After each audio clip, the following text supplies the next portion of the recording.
welcome back to the Earth Day 2025 virtual stage. My name is Ingrid Paredes, and I'm here with March for Science New York City. Really excited to have this conversation with Melissa Varga from the Union of Concerned Scientists about the state of science advocacy and this political climate and ways that we can get involved. Melissa, do you want to go ahead and introduce yourself? Yeah, thank you for having me. I'm Melissa Varga. I currently am the Science Network Senior Manager at the Union of Concerned Scientists. So I manage our network of about 17,000 scientists who are very concerned right now and want to get involved in pushing back against the attacks on science that we're seeing from the current administration. Yeah. I feel like reflecting on it a bit myself, like I was a graduate student during the first Trump administration, and now I've come into the role of faculty and trying to create kind of my own research group and navigating these changes, kind of a very different perspective. Um, and it's yeah, I think concerned, I think is definitely to say the least, but it's been I think just like a whirlwind. I think folks seeing the transition from the last federal administration to this one expected definitely like changes and priorities to happen, especially given the anti-science agenda we saw forwarded from the last Trump administration. But I think the pure speed of the executive orders, the scope of the cuts to funding, the scope of the layoffs to federal scientists as well has just been, I think, yeah, it's quite a head turner um, as we go through. But what have you been seeing? What has been the response from the scientific community over the last couple of months? Yeah, well, as you mentioned, the actions that we're seeing from the Trump administration and DOJ really are, this word is now overused, but unprecedented. Like you said, the speed and just the overwhelming direct attacks on federal science workers and science agencies, I think has been more than we anticipated from UCS and the scientific community. Unfortunately, we've seen that with this president, obeying in advance really tends to embolden him and his administration and spurs them on to do even more of these destructive activities. So we at UCS are trying to work with other science organizations to publicly speak out against these attacks on federal science agencies and science workers, because we know that we are stronger when we are taking collective action together and speaking with one voice.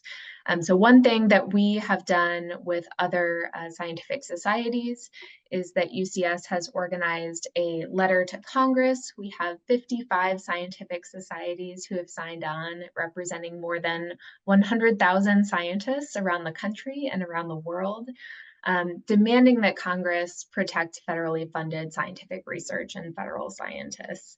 Um, Another exciting advancement that we've seen is that there are scientific societies who are working with legal partners to sue the administration and take legal action against DOJ and the executive branch for the slashes to federal funding, dismantling federal agencies, and firing federal employees.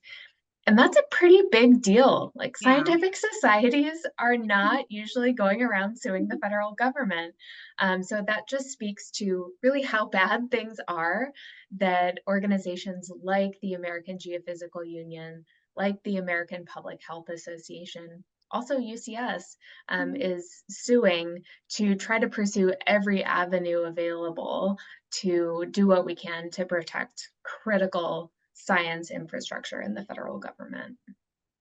Yeah, I think that's really important to note. I think, yeah, I know the word is so overused in that sense, but I think the unprecedented action that they're taking, I think thankfully has been matched. I think to your saying, it's really hopeful to see that sense of collective action because I think well, from what I've been seeing on the ground level too with like activism, it's just like that's I think that it's hard not to feel unmotivated or not to feel fear or like something that I think this administration tends to be really like retributive. I'm saying the word incorrectly, I think. But they're definitely looking at individuals and targeting folks, and it's hard to know where that target is going to move next. but knowing that our institutions, scientific societies are finding ways to still stand up and really represent our best interests, I think is really heartening to see.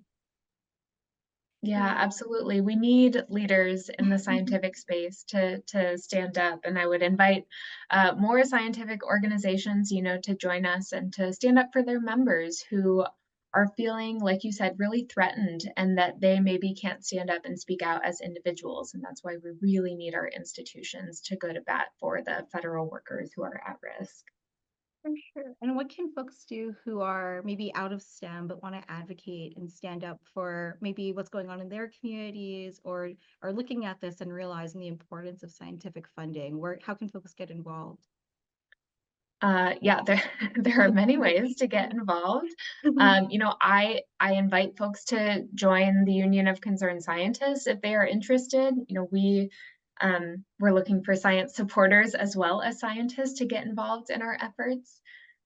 You've probably heard this a million times before, but call your senators, call your representatives. They still need to hear from you, especially if you can speak to the impacts that you are seeing in your state, in your district, in your community from these cuts to federal research funds or cuts to federal agencies and the lack of capacity that they may have moving forward. We know that those stories are really important for elected officials to hear and for the media to hear, to start to understand what this means for us both in the short and long term, that we're losing scientific capacity. We also know that Congress is on recess in the second half of April, so we're anticipating there will be a number of town halls around the country. So look for one in your area and ask a question. Hold your member of Congress accountable. Ask what they are doing to push back against attacks on science, because we need them to really step up in this moment. And finally, I would just sort of encourage folks to not feel like they have to go at this alone. It's really overwhelming to try to follow all the bad news that's coming out right now. We need to, take action together. So there are so many organizations. The Union of Concerned Scientists and March for Science are just two, but there are also awesome local organizations that you can get involved with. And just remember that this is a marathon, not a sprint. We also need to think about how we're building capacity for rebuilding our institutions, hopefully in the future. So build that advocacy muscle and find people that you can take action with together.